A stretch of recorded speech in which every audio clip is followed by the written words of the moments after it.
કરીએ તો વડોદરામાં પ્રી મોન્સૂન કામગીરી હજુ અધૂરી છે। ચોમાસાને 1 મહિનો જ બાકી છે। હજુ ચાલી રહ્યું છે માઇક્રો ટનલનું કામ। ગત પૂર બાદ મનપા જાગ્યું હતું। સરકારે વિશ્વામિત્રી નદી માટે બજેટ ફાળવ્યું હતું। નદી ઊંડી અને પહોળી કરવા માટે 1200 કરોડ ફાળવવામાં આવ્યા હતા। પાલિકાએ માઇક્રો ટનલ કામગીરી હાથ ધરી હતી। ઠેર ઠેર ખોદવામાંથી વડોદરા વાસીઓમાં ચિંતા પણ વ્યાપી ગઈ છે।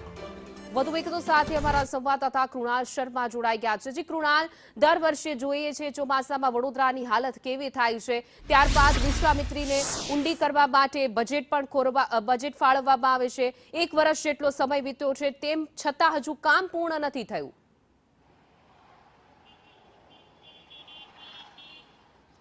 ગત 5 વર્ષમાં વડોદરા શહેરમાં 3 પૂર આવ્યા, 2 વિનાશક પૂર આવ્યા અને એકવાર મિની પૂર આવ્યું હતું। ત્યારે વડોદરાની સ્થિતિ બદતર થઈ હતી। ત્યારબાદ લોકો નેતાઓ પ્રત્યે રોષે ભરાયા અને ત્યારબાદ 1200 કરોડ સરકારે ફાળવ્યા પણ હતા। માઇક્રો ટનલની કામગીરી ચાલી રહી છે। ફરી હવે ચોમાસું નજીક છે, 1 જ મહિનો બાકી રહ્યો છે અને હજુ પણ એ કામગીરી ચાલુ રહી છે। પૂર્ણ થશે કે કેમ તે સવાલ છે। વડોદરાવાસીઓ સાથે વાત કરીએ, કારણ કે દરેક પૂરમાં એક વિસ્તાર એવો બાકી નથી કે વડોદરાવાસીઓ હેરાન ન થતા હોય। ત્યારે આ વખતે અતુલભાઈ, જે રીતે કામ ચાલી રહ્યું છે માઇક્રો ટનલનું, ઠેર ઠેર બેરિકેડ મારીને કામ ચાલી રહ્યું છે। હવે લગભગ 30 દિવસ પણ બાકી નથી ચોમાસાને। શું લાગે છે, પાલિકા સમૂહસૂત્ર પાર પાડશે કે કેમ? જે રીતે હાલ ચોમાસું આવવાની તૈયારી છે, 15-20 દિવસમાં વરસાદ આવી જશે, પરંતુ જે રીતે વડોદરા મહાનગરપાલિકાએ પ્રી મોન્સૂન કામગીરી કરવાની હોય એ કામગીરી પણ હજુ ઠીકઠાક ચાલુ થઈ છે। સાથે વડોદરા શહેરને આખું ખોદી નાખ્યું છે। નવી ટનલો બનાવવાની વાતો ચાલી છે, ટનલોના કામ ચાલુ છે, પરંતુ મને લાગતું નથી કે 2 મહિના સુધી આ કામગીરી પૂરી થાય।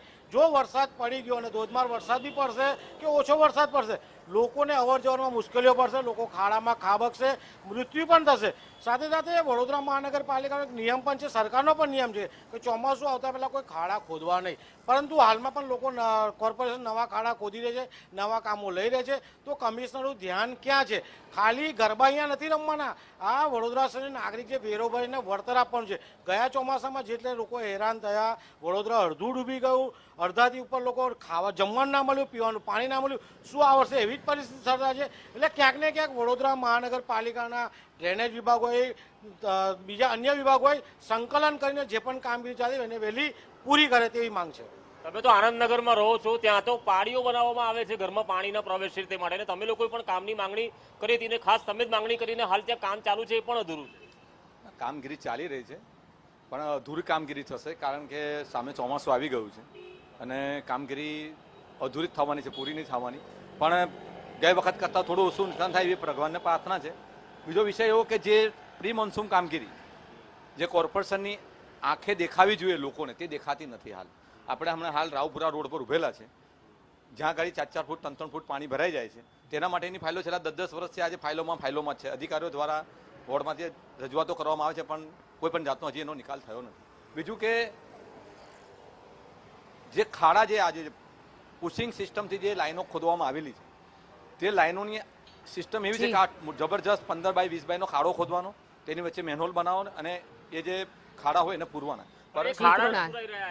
ગાજરાવાડી વિસ્તારની શું પરિસ્થિતિ છે? ગાજરાવાડીમાં પણ આ વર્ષે સેમ પરિસ્થિતિ છે। ખાડા ખોદાઈ રહ્યા છે, હમણાં પણ ખોદાઈ રહ્યા છે અને રોડની સ્થિતિ ખરાબ છે। બીજી બાજુ જે પાણી ભરાય છે એ એવી જ યથાવત સ્થિતિ છે ને આ વર્ષે પણ મને એવું લાગે છે કે ત્યાં પાણી એવો જ ભરાશે ફરીથી।